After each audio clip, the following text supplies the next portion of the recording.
Just one other query, and I know it has been discussed here before, and I know it's certainly something you were looking at, Minister. The model of maybe tying councillors to a civil servant type job, is that still? I know it was something you certainly mentioned that you hoped, it would be the way forward. I'm just curious if that still is your opinion. You still see that as the resolute answer for councillors and gratifying councillors the way they should be, because as we're all aware, and you more than most, and you have been on the record, that there certainly has to be improvements in the system with councillors, and as I say, no better man. You've came from the ground up, and your family is steeped in local politics, so and national now, of course.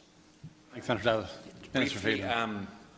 It's been my intention for the last number of months to have this group established before the end of May. That's still the intention. I hope to finalise the terms of reference for the group this week. They have to be signed off on by DEPR as well as by the Department of Local Government. But I think we can get that sorted this week, and then it's a question of personnel, which is being worked on at present as well.